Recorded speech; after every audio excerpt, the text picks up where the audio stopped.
What is up, everybody? Welcome to the Not So Daily Show. It's the world's worst comedian, Terrell Wright. And listen, we got a lot of shit happening in the world right now, including the 2024 presidential election. And I'm going to tell you, this is the oddest presidential election I have ever witnessed in my entire human adult life. And there's a lot of talk on the left about all of the stuff that Donald Trump is saying. And I have proof. Nobody gives a shit about what Donald Trump is saying. I gotta use some Tic Tacs just in case I start kissing her. You know, I'm automatically attracted to beautiful. I just start kissing them. It's like a magnet. And when you're a star, they let you do it. You can do anything. Whatever you want. Grab them by the I can do anything. And he was elected after he said all that. And there's so many people out there saying, I vote for the politics, not the person. And for those people, let me ask you this question. If Jeffrey Dahmer made the best burger you've ever tasted in your entire life, does the person matter at that point? Just food for thought, pun intended. This presidential election is odd.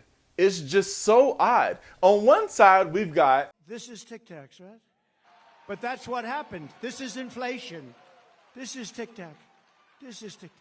This is inflation. This is what's happened. Mr. President. I'll tell you what, CNN should be ashamed of itself having you working for them. You are a rude, terrible person. You shouldn't be working for CNN. Look, what I was basically saying is that we're effectively run in this country via the Democrats, via our corporate oligarchs, by a bunch of childless cat ladies. And on the other side, we got... Hey, everybody, Tim here with Scout at the dog park along the Mississippi, doing our first entry into TikTok, or as he and I say, Tim Talk. Right, Scout? Never let anyone take your joy from you. I call myself a joyful warrior. It's like the freaking Care Bears versus the bad news bears. And with all the turmoil and uncertainty happening out there, at least I can say, if something happens to my job, I'll be able to get a new one. 100% of the net job creation in the last year has gone to migrants. Okay, but the black jobs are safe, right? And what even is a black job? A black job is anybody that has a job. That's what it is. Anybody that has a job. All right. And what's with all the personal attacks? Why can't we just focus on the politics instead of attacking character? Donald Trump had this to say about Vice President Kamala Harris. I think I'm entitled to personal attacks. I don't have a lot of respect for her. I don't have a lot of respect for her intelligence. And I think she'll be a terrible president. Just watch this. I've been attacked from fronts that nobody ever got attacked on, you know, with fake investigations, fake Russia, Ukraine. Russia, Ukraine. And listen, out of all the personal attacks that Donald Trump has thrown out there about Kamala Harris, I can 100% say that that is a bold-faced lie. And that is because Kamala Harris is the best reader I have ever seen in my entire life. In college, I worked at McDonald's to earn spending money. Well, some of the people I worked with were raising families on that paycheck. They worked second or even third jobs to pay rent and buy food.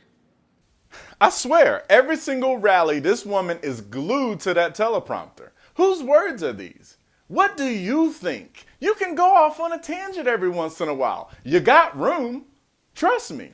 If sticking to the script was a person, it would be Kamala Harris. Speaking of sticking to the script, this needs to be a movie. And I know exactly what movie it would be. It would be Dodgeball 2, Red versus Blue. Yes, that has a ring to it. Dodgeball 2, Red versus Blue. I would love to be able to see that in a movie. Tim Walz and Kamala Harris lined up against J.D. Vance and Donald Trump hurling balls at each other.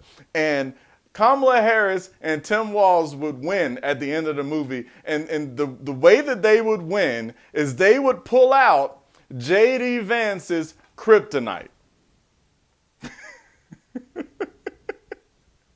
Listen, we've had a president that has admitted to doing booger sugar.